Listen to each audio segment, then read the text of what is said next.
Таңғы сағат 5-те ауыл әлі ұйқыда еді. Аспанды бозғылт таң жарығы ғана жапқан. Көшеде иттердің анда-санда үргені ғана естіледі. Күләш апа баяғы әдетімен көзін ашты. Сағатқа қарады. 5 болды. Ақырын ғана орнынан тұрып пешке от жақты. Шәйнек қойып қамыр илеп бастады. Күйеуі Данияр да оянды. Күләш, бүгінде ерте кетесің бе? Иә, балалар келмей тұрып дәлізді жуып үлгерім керек. Кешке де кеш қайтасын, балалардың несібесі үшін ғой. Күләш күлімсірегенімен қолдарының жырылып кеткенін өзі ғана білетін. Салқын су мен химиялық жуғыш заттан қолының терісі әбден жұқарған. Бірақ ол ешқашан шағым айтпайтын. Ас үйден нанның иісі шыға бастады. Сәлден кейін үлкен ұлы Ержан мен кенже қызы Айдана оянды. Айдана биыл 11-ші сыныпта оқиды. Әдемі, сабақты жақсы оқитын қыз. Арман үлкен қалаға барып оқу. Анасы дастархан жайып жатып, қызым, бүгін мектептен кешікпе, директор жиналыс болады деген. Жарайды, Айдана қысқа ғана жауап берді. Ол анасының мектепте жұмыс істейтінін бәрі білетінін ойласа, іші қысып кететін. Күләш мектепке бірінші болып келеді. Есікті ашып, ұзын дәлізге қарады. Иә Алла, бүгінгі күнімізге шүкір, деп шелегіне су толтырады. Бірінен соң бірі сыныптардың алдындағы едендерді жуып шықты. Аздан соң оқушылар келе бастады. Айдана құрбылармен келе жатқан. Кенет анасы оны байқап қалды. Жүзі балбұл жайнап, Айдана қызым, таңғы асты іштің бе? Қыздың жүрегі су ете қалды. Қасындағы үш құрбысы тұрып, Айдана анасына қарамастан өте шықты. Айдана, тағы шақырды анасы. Қызы артына да бұрылмады. Құрбысы Салтанат келіп, анау еден жуып жүрген әйел саған айтып тұрған жоқ па? Айдана сасып қалды. Өйткені Салтанат бұл сыныпқа жаңадан келген. Жоқ, жай таниды. Мен сені анасы шығар деп қалдым. Барлығы күліп жіберді. Айдана амалсыз күлімсіреді. Ал дәліздің ар жағында тұрған Күләш бәрін естіді. Қолындағы шүпірек еденге түсіп кетті. Бірақ ештеңе болмағандай еңкейіп алып жұмысын жалғастырды. Сол күні кешке үйде үнсіздік орнады. Күләш тамақ құйып отырып, қызым, бүгін неге жауап бермедің? Айдана қабағын түйді. Анашым, сен бұл жұмысқа орналаспай, басқа жұмысқа орналаспадыңыз ба? Сыныптастарым менен сыртымнан сұрап жатыр. Анашым, мен мектепке шақырмай қойыңыз мектепте жүргенде. Данияр қызына қарап қалды. Не айтып тұрсың? Балалар күледі. Неге күледі? Өйткені сіз еден жуасыз. Үйдің іші тып-тыныш болып қалып кетті. Күләштің жанары жасқа толды. Қызым, мен бұл жұмысты сендер аш қалмасын деп істеп жүрмін ғой. Айдана үндемеді. Менің адал еңбегімнен ұяласың ба? Басқалардың аналары мұғалім, дәрігер, бұғалтер. Ал мен еден жуушымын, солай ма? Қыз басын төмен түсірді. Данияр орнынан атып тұрды. Айдана, анаңнан кешірім сұра. Мен шындықты айтып тұрмын, деп қызы бөлмесіне жүгіріп кетті. Күләш болса көз жасын көрсетпеу үшін терезеге қарап тұрып қалды. Мектеп бітіру кеші өтті. Соңғы қоңырау соғылғанда Күләштің көзіне еріксіз жас келді. Қызым, арманыңа жет, біз сен үшін бәріне дайынбыз, деді ол. Айдан анасына жай ғана басын изеді. Бірнеше күннен кейін ол Алматыға университетке грантқа оқуға түсті. Әкесі жалғыз сиырын сатып, қызына жол шығыны мен киімін алып берді. Күләш көршілерден қарыз алып чемодан сатып әкелді. Қызым, біз көп бере алмаймыз, бірақ адал ақшамен алғанымыз осы, деді анасы. Айдана ештеңе демеді іштей. Қалада ешкім менің анамның кім екенін білмейді деп қуанып отырды. Алматы бәрі жаңа еді. Биік ғимараттар, әдемі киінген жастар, қымбат көліктер. Айдана өзін басқа әлемге келгендей сезінді. Бірінші күні аудиторияда жанындағы орынға ұзын бойлы, сымбатты жігіт келіп отырды. Сәлем, мен Арманмын. Айдана, қай жақтан келдің? Ауылдан. Мен ауылда туғанмын. Кейін әкем қалаға көшіп келген.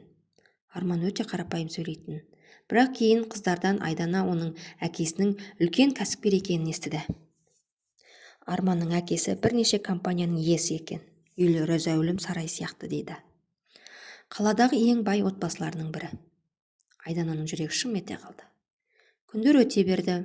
Екеуі кітапханада бірге дайындалатын болды. Бірге кофе ішетін. Арман ешқашан байлығын көрсетпейтін. Сол үшін Айдана оны бұрынғыдан да қатты ұната бастады. Бір күні сабақтан кейін саябақта отырған кезде Арман күлімсіреп сұрады: Айдана, оның анаң қандай жұмыс істейді? Қыздың жүрегі дүрсілдеп кетті. Бір сәтке көз алдында анасының қолындағы шелек пен шүперек елестетті. Сосын баяу ғана мұғалім деп жауап берді. Арман жымиып: қандай пәннен береді? Айдана сасып қалды. Қазақ тілі. Әкең ше? Мектеп әкемшілігінде жұмыс істейді. Арман еш күмәнданған жоқ. Қандай жақсы, демек сен де білімді отбасынан өскенсің. Бұл сөз Айдананың жүрегіне ине болып қадалды. Бірақ ол үндемеді. Сол күннен бастап өтірік көбейе берді. Достары: анаң қай мектепте сабақ береді? Ауылда үлкен мектеп пе? Қанша жылдан бері? 20 жылдан асты. Әр сұраққа жаңа өтірік қосылатын. Түнде жатақханада жалғыз жатқанда анасының жүзі көз алдына келетін. Бірақ қазір шындықты айтсам, Арман менен теріс айналады деп өзін жұбататын. Бір күні Арман демалыста өз ата-анасымен таныстырғым келеді. Айдананың өңі қашып кетті. Арман мен Айдананың танысқанына жарты жылға жуақтап қалған еді. Екеуі сабақтан кейін жиі бірге жүретін болды. Арман Айдананы шын көңілмен жақсы көрді. Бір күні ол: Айдана, демалыста үйге барасың ба? Иә, ауылға барамын. Мен де әке-шешеме барамын. Қайтып келген соң сені ата-анамен таныстырғым келеді. Айдананың жүрегі тарс ете қалды. Әлі ерте шығар? Неге? Мен сені өмірлік жарым ретінде көріп жүрмін. Айдана үнсіз қалды. Қысқасы, демалыс басталады. Студенттердің бәрі ауылдарына тарады. Айдана да үйіне келді. Күләш қызын көргенде қуанышты көзін жас алды. Қызым, сағындым ғой. Айдана анасын құшақтағанмен көңілі алаң еді. Кешкі ас үстінде әкесі сұрады: қалада достарың көп пе? Иә, бір жігітпен араласып жүрсің дейді ғой. Айдана таңырқап: кім айтты? Ауылда бәрі тез естиді қызым, деп күлді әкесі. Айдана әңгіме басқа жаққа бұрып жіберді. Демалыс бітіп, бәрі университетке қайта жиналды. Сол күні аудиторияда жаңа әңгіме бастады. Топтағы Нұрбек есімді студент: демалысты қызық болды, көрші ауылға барып қайттым. Қай ауыл? Деді біреуі. Нұрбек ауылдың атын айтты. Айдананың жүрегі бірден дүрсілдеп кетті. Бұл өзінің ауылы еді. Сол ауылда мектепте істейтін Күләш апайды бәрі мақтап жүр екен. Айдананың қолындағы қалам жерге түсіп кетті. Қай Күләш апай? Деп сұрады бір қыз. Еден жуушы Күләш апай өте жақсы адам екен, балалар үшін өмірін еңбекпен өткізіпті, дейді. Аудиторияда отырғанның бәрі үнсіз қалды. Арман жай ғана Нұрбекке қарап: қызық екен. Нұрбек сөзін жалғастырды. 2 баласы бар екен, қызы бізбен университетте оқиды, дейді. Аты сәл ойланып қалды. Аты Айдана сияқты еді. Бүкіл аудитория бір сәтте Айданаға бұрылып қарады. Айдананың беті қып-қызыл болып кетті. Бір қыз күліп: Айдана, сенің ауылың емес пе? Иә. Әлгі Күләш апай сенің анаң емес пе? Аудиторияда тыныштық орнады. Арман да Айданаға сұраулы жүзбен қарады. Айдана ернімен әрең қимылдатты. Жоқ, жай ғана аттас шығар. Нұрбек басын шайқады. Жоқ, дәл өзі, сен туралы да айтты. Қызым Алматыда оқиды деп мақтанып жүр екен. Арман ештеңе демеді. Бірақ оның көзқарасы өзгерген еді. Сабақ біткен сол ол Айдананы дәлізге шақырды. Айдана, маған бір сұраққа шынына жауап берші. Айдана үнсіз тұрды. Сенің анаң шынымен мұғалім бе, әлде Нұрбек айтқан Күләш апай ма? Айдананың тамағына өксік тығылды.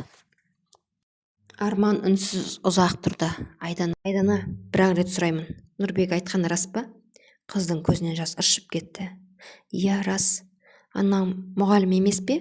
Жоқ, ол мектепте еден жуады. Арман ауыр күрсінді. Ал әкең ше? Күзетші. Бірнеше секунд үнсіздік орнады. Неге өтірік айттың? Айдана еңкілдеп жылап жіберді. Сенен айырылып қаламын ба деп қорықтым.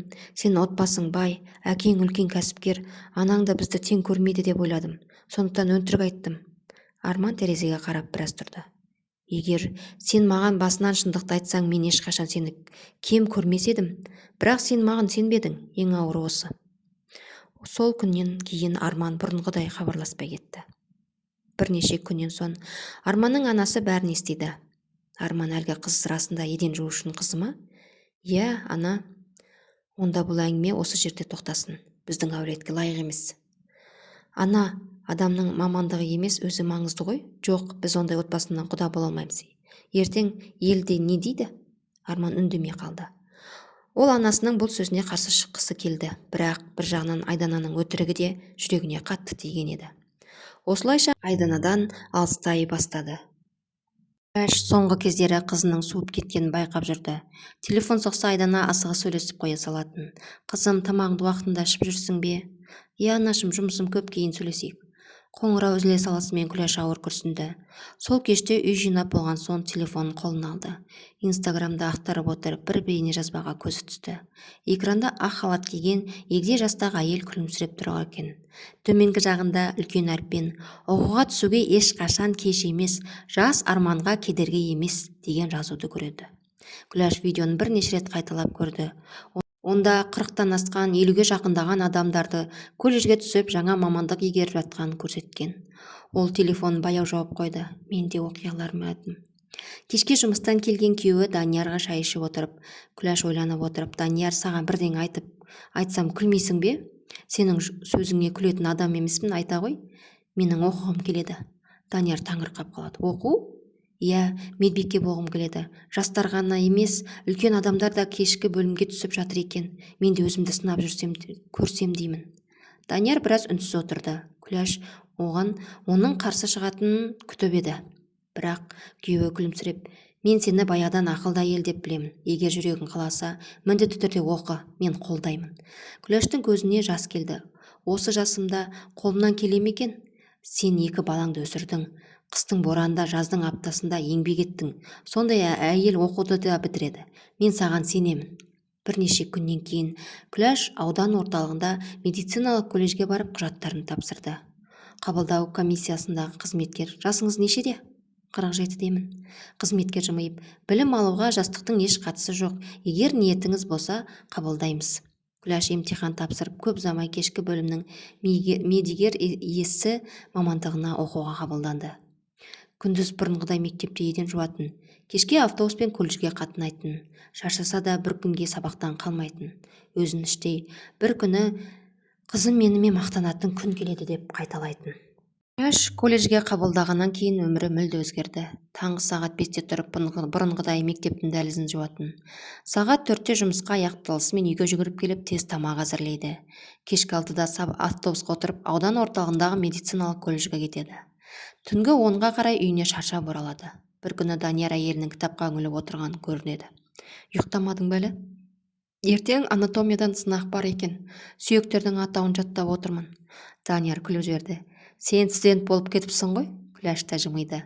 Кейде қорқамын, жас балалардың арасында отырып оқу оңай емес екен. Сен олардың жасымен ғана үлкенсің. Ынтық бәрінен артық. Бір күні Айдана үйіне хабарласты. Анашым, не істеп жатырсыз?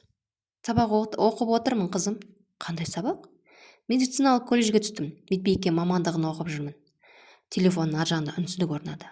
Айдана таңырқап: осы жаста оқисыз ба? Күләш күлімсіреп: арманға жетуге ешқашан кеш емес екен. Айдана әңгімені тез аяқтады. Бірақ сол түні ол ұзақ ұйықтай алмады. Ал анасы болса ешкімге реніш сақтамады. Ол қызының бір күні бәрін түсінетініне сенді. Көктемнің жаңбырлы күні еді. Күләш колледжден тәжірибеден қайтып келе жатты. Автобус жолында бойында кенет тоқтап қалды. Алда үлкен жол апаты болған екен. Жолаушылардың бәрі сыртқа жүгіріп шықты. Бір қымбат жол талғамайтын көлік жол көлігімен соқтығысқан.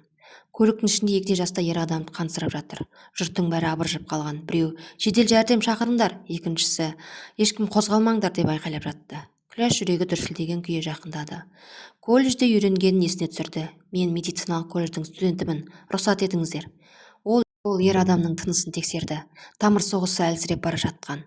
Күләш адамдарға нақты тапсырма берді. Сіз 103-ге хабарласыңыз. Сіз көрпе әкеліңіз. Ешкім айналасына жиналмасын, ауа жетпей жатыр. Ол жарақаттанған адамның қан кетуін уақытша тоқтатуға көмектесті. Бірнеше минуттан кейін жедел жәрдем келді. Дәрігер: алғашқы көмекті кім көрсетті? Мен. Дұрыс әрекет жасапсыз. Уақыт жоғалтқандай, жағдай әлдеқайда ауыр болған еді. Күләш ештеңе демеді. Ол үнсіз автобусына қайта отырды. Өзі көмектескен адамның кім екенін де білмеді. Бірнеше күннен кейін газетте мақала шықты.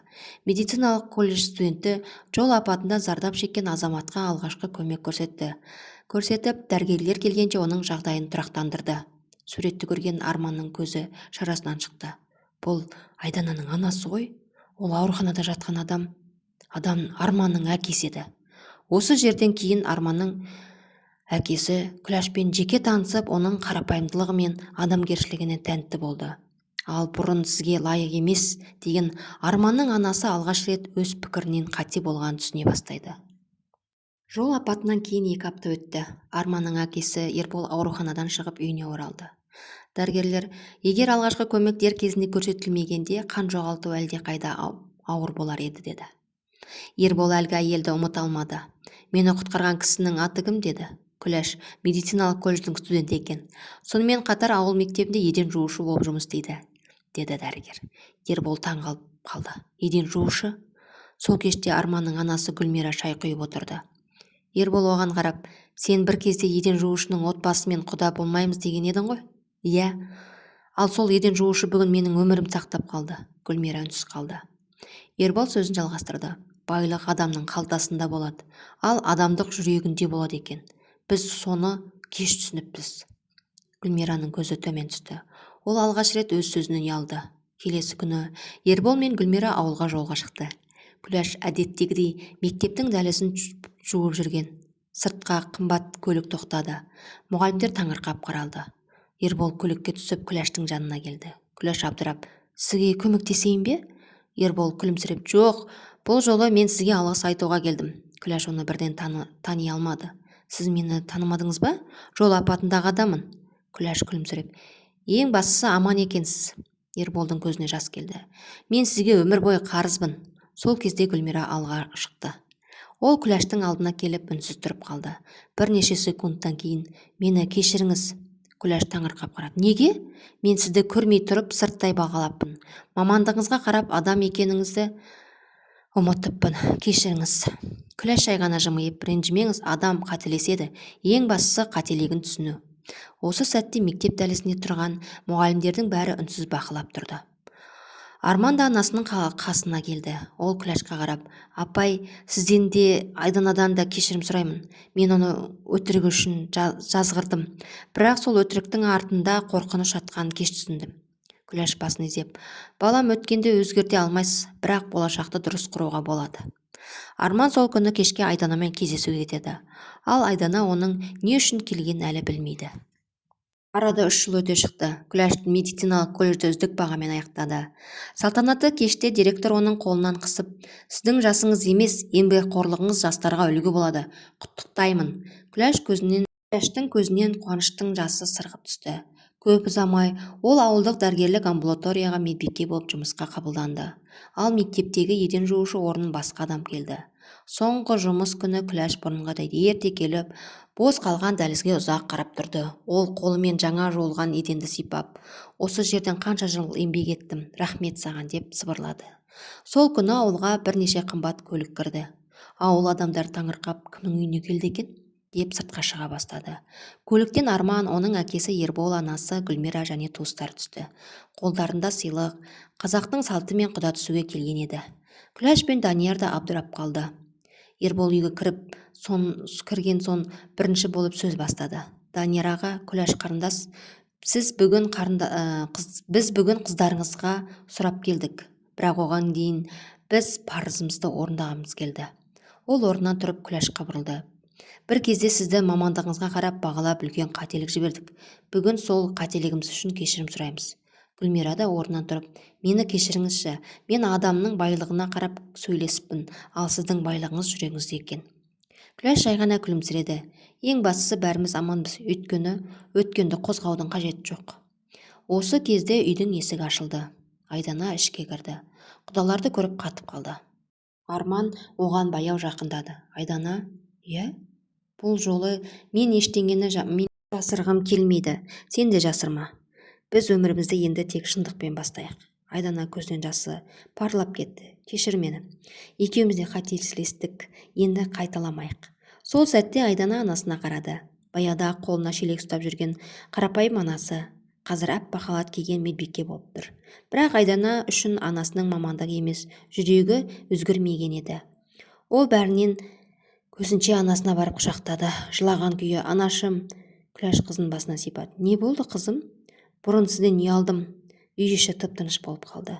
«Сізге мені мектепке шақырмаңыз дегеніңіз есіңізде ме?» Күләш үнсіз ғана басын изеді. «Ол сөзім үшін өмір бойы өзімді кешіре алмаймын. Сіз маған бәрін бердіңіз, ал мен сіздің адал еңбегіңізді бағаламадым». Айдана анасының қолынан ұстап маңдайынан басты. «Енді мен сізбен мақтанамын, анашым. Сіз еден жуған кезде ең ұлы адам едіңіз. Медбике болғаныңыз үшін емес, адал еңбегіңіз үшін менің мақтанышымсыз». Күләш көз жасын тыя алмады. «Қызым, маған осы сөздің өзі жеткілікті».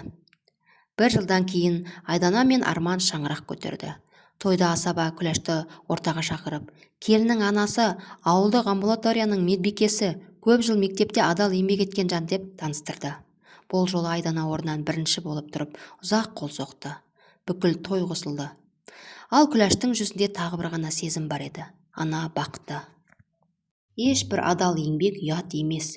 Ұят сол еңбектің арқасында өскен адамды бағаламау.